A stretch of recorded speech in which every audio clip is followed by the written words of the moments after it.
आज की इस क्लास में हम बात करने वाले हैं ओएसआई मॉडल के बारे में, जो कि नेटवर्किंग का सबसे इंपॉर्टेंट टॉपिक माना जाता है। हर एक इंटरव्यूअर आपसे इसमें से क्वेश्चन पुटअप करेगा, नो मैटर कि आप किस प्रोफाइल के लिए अप्लाई कर रखे हैं, नेटवर्क इंजीनियर के लिए, सीसीएनए के लिए, सीसीएनपी के लिए, या सिस्टम एडमिनिस्ट्रेटर के लिए, या एज ए विंटर इंजीनियर आपने अप्लाई किया है, डेफिनेटली ये क्वेश्चन आपसे पूछे जाएंगे। बहुत सारी लेयर्स होती हैं। I am talking about the 7 different layers are available in OSI model. और एक ऐसा टॉपिक है जो लगभग सभी को आता है, बट अनफॉर्चुनेटली जब जरूरत पड़ती है, जब हमें रिप्लाई देना होता है इन फ्रंट ऑफ इंटरव्यूअर ना, तो बहुत ज्यादा कंफ्यूजन होती है कि कौन सी लेयर कहाँ पे एडजस्ट होगी, किस लेयर का क्या काम है, कौन सा प्रोटोकॉल किस लेयर पे काम करता है, ये बहुत ज्यादा कंफ्यूजन होता है।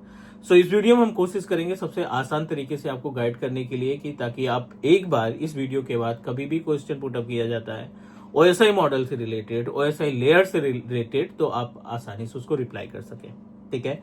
I am Manjeet Rawat, your online instructor, and you are watching teach me cloud YouTube channel. Stay tuned with YouTube channel of Teach Me Cloud, and I will give you lots of content related to the basic of system administrator or advanced of system administrator. Move करते हैं अपने screen पे, और sender और receiver के जरिए आपको OSI model का काम बताने की कोशिश करते हैं। उम्मीद है आपको स्क्रीन मिल रही होगी। हम यहाँ पे ओएसआई मॉडल को कुछ अलग तरीके से सीखने वाले हैं, and you can feel like कि this is the base machine. यहाँ पे हम दो सिस्टम एडजस्ट कर लेते हैं। दिस इज आवर मशीन 1 और ये हमारे पास मशीन 2 है।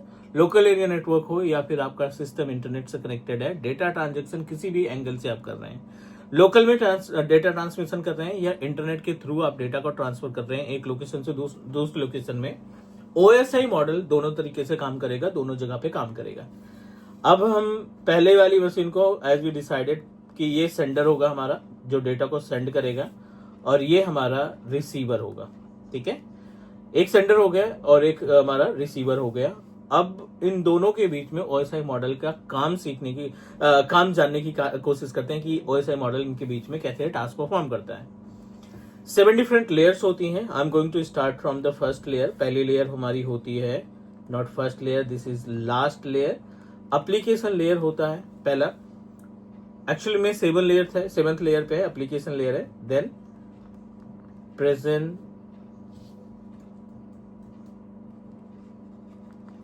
प्रेजेंटेशन लेयर दूसरी हो गई। सेशन लेयर आ जाता है आपका। Then transport layer, sorry data link layer, yes transport layer. और तीसरा नेटवर्क लेयर। देन उसके बाद आता है आपका डेटा लिंक लेयर, और डेटा लिंक लेयर के बाद अपने पास आता है फिजिकल लेयर। ठीक है, फिजिकल लेयर हमारी पहली लेयर कंसीडर की जाती है। एज इट इज, यहाँ पे भी हम एज इट इज मेंशन कर लेते हैं। एप्लीकेशन लेयर से स्टार्ट करते हैं, देन प्रेजेंटेशन लेयर, और उसके बाद सेशन लेयर, देन ट्रांसपोर्ट, और आफ्टर ट्रांसपोर्ट आपका नेटवर्क लेयर आएगा, देन डेटा लिंक लेयर आएगा, और लास्ट में अपने पास आएगा फिजिकल लेयर। फिजिकल लेयर हमेशा हमारी पहली लेयर कंसीडर की जाती है। ठीक है, अब टास्क समझने की कोशिश करते हैं। ये आपका 7th लेयर है, ये 6th लेयर है, ये 5th लेयर है, ये चौथी लेयर है, ये L3 है, मतलब लेयर 3 है, ये आपकी दूसरी लेयर कंसीडर की जाएगी, और ये आपका पहली लेयर है। एज इट इज यहाँ पे भी हमारे पास ये पहली लेयर हो गई, ये दूसरी लेयर हो गई, ये हमारे पास 3rd लेयर हो गई, ये 4th लेयर है, ये 5th लेयर, देन 6, और लास्ट में अपने पास 7th लेयर, जो कि एप्लीकेशन लेयर कहलाएगी। अब क्वेश्चन ये आता है कि इन सभी लेयर्स का आपस में टास्क क्या है, कौन सी रोल क्या टास्क परफॉर्म करते हैं, इनकी जिम्मेदारी क्या है पूरे नेटवर्क को मैनेज करने में, इन रोल्स का, इन लेयर्स का क्या इंपॉर्टेंस है, इन लेयर्स की क्या जरूरत पड़ती है। सबसे पहले एक पॉइंट यहाँ पे ऐड करते हैं कि जब अपने पास ओएसआई मॉडल नहीं था, जब ये लेयर्स हमारे पास नहीं थी, तब भी नेटवर्क स्टैब्लिश किए जाते थे और डेटा ट्रांसमिशन होता था। नॉट टॉकिंग अबाउट कि इंटरनेट चलता था, बट लोकली डेटा का ट्रांसमिशन हो सकता था, ट्रांसमिशन होता था without OSI model. But problem क्या थी ना, अगर हम बात करें नेटवर्क विदाउट ओएसआई मॉडल, और network with OSI model. Difference समझने की कोशिश करते हैं। विदाउट ओएसआई मॉडल आपका नेटवर्क इस तरीके से काम करता था, और विद ओएसआई मॉडल आपका नेटवर्क इस तरीके से टास्क परफॉर्म करता है। एक छोटा सा एग्जांपल, विदाउट में आपके पास जितनी मशीनें हैं, जितने भी रिसोर्सेज आप लगा रहे हैं ना, जितने भी कंप्यूटर लगा रहे हैं आप, डेस्कटॉप लगा रहे हैं, वो सभी कंप्यूटर आपके सेम वेंडर के होने चाहिए। अगर आपने एक डेल मशीन लगाया, दूसरा आपने एचपी लगाया, तीसरा आपने आईबीएम का कंप्यूटर लगा रखा है, and you are trying to make communication, so इनके बीच में कम्युनिकेशन होना मुश्किल है। Without OSI model no one can communicate to each other, अगर इनका मॉडल नंबर अलग है। विद ओएसआई मॉडल क्या इंपॉर्टेंट है? विद ओएसआई मॉडल अगर आपके पास एक डेल का है, दूसरा आईबीएम का है और तीसरा एचपी का है, अब और इन तीनों के बीच में आप कम्युनिकेशन स्टैब्लिश करना चाहते हैं, ओएसआई मॉडल के आने के बाद yes, both are connected to each other, but without ये कम्युनिकेट नहीं करते हैं। उस केस में क्या होता था कि अगर आपके पास डेल का है सिस्टम, तो दूसरा मशीन भी डेल का होगा, then we are able to make communication. तभी इन दोनों के बीच में कनेक्शन हो पाएगा, तभी ये मशीनें आपस में कम्युनिकेट कर पाएंगे, डेटा का ट्रांसमिशन कर पाएंगे। So you can say that the OSI model can break the barrier between communicating, break the barrier between devices, same vendor based devices, both are those are responsible to communicate to each other। एक ही vendor base की जो communication की का ट्रेडिएशन था, उसको break करने के लिए OSI model come into the picture. चलिए अब बात करते हैं इनमें से टास्क का। तो बहुत सिंपल सा टास्क हम आपको बताते हैं। सबसे पहले अपने पास एप्लीकेशन लेयर है, ये 7th लेयर कहलाती है बेसिकली, ये आपका 7th लेयर होती है और ये आपकी फर्स्ट लेयर होती है। तो डोंट बी कंफ्यूज, है ना, आपको कंफ्यूज होने की जरूरत नहीं है।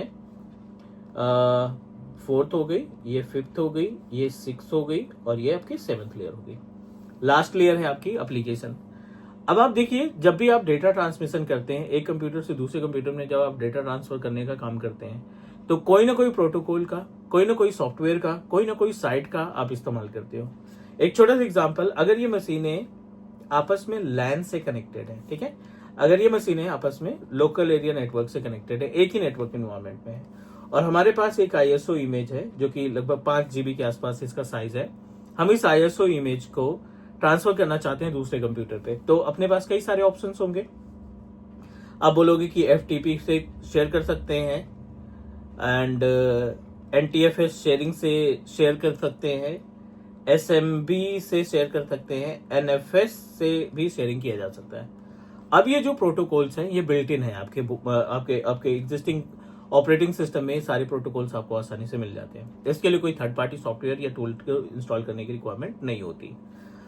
अब अगर आप इंटरनेट की मदद लेते हैं, इंटरनेट से कोई डेटा ट्रांसमिशन कराना है, तो आप बोलोगे कि गूगल ड्राइव में आप अपना डेटा रखो और उसको शेयर कर दो, iCloud में आप डेटा रखो उसको शेयर कर दो, वन ड्राइव में डेटा रख करके शेयर कर दो, या ड्रॉप बॉक्स में रख दो।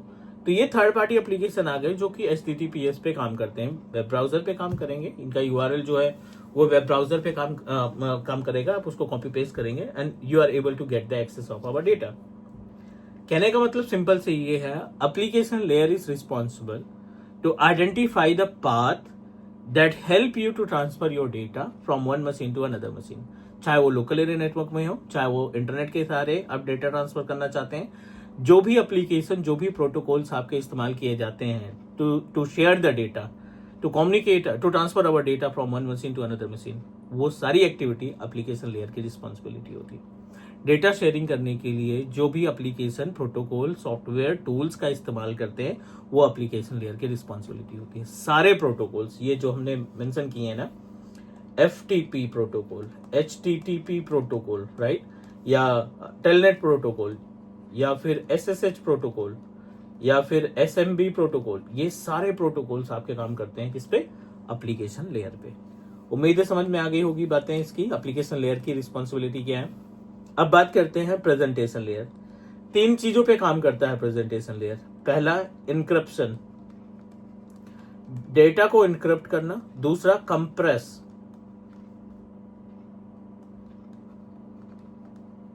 कंप्रेशन, और तीसरा काम करता है decryption. encrypt the data while sending, compress the data while traveling and decrypt the data while receiving. जब आप डेटा को सेंड करेंगे सिक्योरिटी पर्पज के लिए ये आपके डेटा को इनक्रप्ट कर देगा, साथ ही कंप्रेस करेगा ताकि आपके डेटा की साइज को रिड्यूस किया जा सके आसानी से डेटा ट्रैवल कराने के लिए। और डिक्रिप्ट कब होगा, जब आप रिसीवर के थ्रू इसको ओपन करेंगे तो वो डेटा को क्या करेगा, डिक्रिप्ट करेगा। ये 3 टास्क होते हैं हमारे प्रेजेंटेशन का। तीसरा है अपने पास session layer. As per the name suggest, जिम्मेदारी क्या होती है सेशन लेयर की, create session between two devices, two network devices. 2 computer के बीच में आप कम्युनिकेशन स्टैब्लिश करते हैं, आरडीपी एक्सेस करते हैं, डेटा का ट्रांसमिशन करते हैं, मैप नेटवर्क ड्राइव क्रिएट करना है। इन दोनों मशीनों के बीच में जो सेशन तैयार होगा वो आपका 5th लेयर का काम यानी सेशन लेयर की रिस्पॉन्सिबिलिटी होगी। अगला है ट्रांसपोर्ट। नाम से लग रहा है transport, convert our data, convert all data in small pieces and wrap the data. Small pieces and wrap the data. जो भी डेटा होगा उसको छोटे छोटे पार्ट में कन्वर्ट करेगा और उसकी रैपिंग करेगा। रैपिंग इसलिए इंपॉर्टेंट है कॉलिजन से बचने के लिए, डेटा लीकेज से बचने के लिए और थोड़ा सा सिक्योरिटी भी प्रोवाइड करता है हैकर से बचने के लिए। ये रैप करेगा डेटा को ताकि कोई भी डेटा लीकेज, क्योंकि जब हमारा नेटवर्क केबल किसी इलेक्ट्रिसिटी वायर के साथ कम्युनिकेट करता है तो रेजिस्टेंस जनरेट होते हैं और डेटा लीकेज के चांसेस बढ़ जाते हैं। राइट, मीन्स कभी कभी हमारी जो फाइल्स हैं वो प्रॉपर तरीके से वहां पहुंच नहीं पाती। वो मीन्स जो सॉफ्टवेयर आपका बेस मशीन में चल रहा है, मेन मशीन में चल रहा है, रिसीवर के सामने, वो रिसीवर पे जाने के बाद वो आपका सॉफ्टवेयर काम करना बंद कर रहा है। इसका मतलब कुछ ना कुछ उसकी फाइल मिस हुई है, कुछ ना कुछ डेटा लीकेज हुए हैं।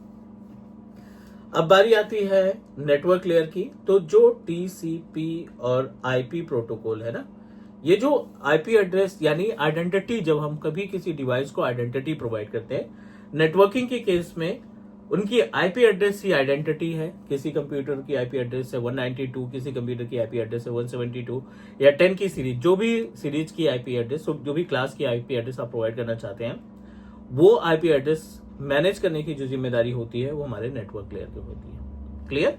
सो the work of network layer to provide the address of our network devices, plus it will also identify the number of devices which are connected in the environment. एक environment में कितने number of devices available है, उनकी सारी information यहाँ पे available होगी। अब बारी है डेटा लिंक लेयर की। तो डेटा लिंक लेयर को आप 2 कैटेगरी में, 2 पार्ट में डिवाइड कर दो। पहला पार्ट है आपका LLC और दूसरा पार्ट है इसका मैक। LLC क्या होता है? Logical link control. इसकी जिम्मेदारी क्या होती है? एरर डिटेक्शन और करेक्शन। जैसे आपका आईपी एड्रेस दोबारा पड़ गया किसी कंप्यूटर में, तो जो आपको कॉन्फ्लिक्ट का नोटिफिकेशन आता है एलएलसी के थ्रू फाइंड किया जाता है। आपका कंप्यूटर नेम सेम हो गया, मल्टीपल डिवाइसेस है, उसमें से 2 कंप्यूटर नेम सेम हो गए और अब जब आप डोमेन को ज्वाइन कर रहे हो तो उसमें एरर आ रहा है कि this machine is already available or connected. So वो भी सिचुएशन आपकी एलएलसी के थ्रू फाइंड होती है। ठीक है, कोई भी नेम, कोई भी एक्टिविटी जो आप परफॉर्म कर रहे हैं नेटवर्क के केस में जिसमें एरर आता है और उसका नोटिफिकेशन हमें मिलता है, this is the manage by the LLC. MAC address क्या होता है? एक 48 कैरेक्टर का, 48 बिट का बेसिकली, है ना, 48 बिट्स का एक एड्रेस होता है जो कि मैनेज किया जाता है, क्योंकि फिक्स एड्रेस होता है किसी भी डिवाइस का। इसको हम फिजिकल एड्रेस के नाम से भी जानते हैं। रिस्पॉन्सिबिलिटी इसकी यही होती है कि अगर कोई प्रॉब्लम आती है, लाइक कोई हैकिंग करता है, कोई अटैक करता है, तो उस सिचुएशन में इसके थ्रू हम उसको क्या कर सकते हैं? फाइंड कर सकते हैं, उसको ट्रैक किया जा सकता है। अब बारी आती है फिजिकल लेयर। जो भी वायर्ड नेटवर्क है या जो भी वायरलेस नेटवर्क है, दोनों की बात कर रहे हैं, वायर्ड एंड वायरलेस दोनों नेटवर्क को मैनेज करने की जो जिम्मेदारी है वो हमारे फिजिकल लेयर की होती है। ठीक है, अब सेंडर में कैसे काम होता है? ये आपका डेटा था, आपने इसको ट्रांसफर किया, स्टार्टिंग कहां से होगी? एप्लीकेशन लेयर से स्टार्ट होगी। ये कुछ ऐसे एरो बनेगा, मतलब पहले 7 से स्टार्ट होगा और फर्स्ट तक आएगा, फर्स्ट उसको ले जाएगा। अब कहां से स्टार्ट होगा ये? अब ये 7 से स्टार्ट होगा, 6 पे जाएगा, देन ये आपका 5th पे आएगा, 3rd पे आएगा, है ना, ऐसे 4th पे आएगा, 6th पे आएगा, 7th पे आएगा। जस्ट अपोजिट, सेंडिंग के टाइम पे ये प्रोसेस रहेगा और रिसीविंग के टाइम पे ये प्रोसेस रहेगा। स्टार्टिंग होगी एप्लीकेशन से, एंडिंग होगी एप्लीकेशन से, एप्लीकेशन लेयर में। तो उम्मीद है कि आज जो हमने डिस्कस किया है इस OSI मॉडल के बारे में आपको समझ में आ जाएगा, because this is really important. आपको मालूम होना चाहिए कि आज की डेट में जो भी इंटरव्यूअर आपसे क्वेश्चन पुटअप करेगा, डेस्कटॉप सपोर्ट इंजीनियर के लिए आप अप्लाई कर रखे हैं, सिस्टम एडमिनिस्ट्रेटर के लिए या नेटवर्क इंजीनियर के लिए, ये क्वेश्चन तो 100% आएगा। OSI मॉडल और सबनेटिंग, इसमें से एक एक क्वेश्चन जरूर आएगा, तो अपने आप को तैयार रखो। और if you feel like if you have any question और डाउट, तो ड्रॉप मी कमेंट, है ना, कमेंट ड्रॉप करो, डेफिनेटली विल हेल्प यू। आज के लिए इतना करते हैं, नेक्स्ट मिलते हैं अगली क्लास में। सब्सक्राइब करिए अपने टीच मी क्लाउड के यूट्यूब चैनल पे। मिलते हैं अगली क्लास में, तब तक के लिए take care and bye bye.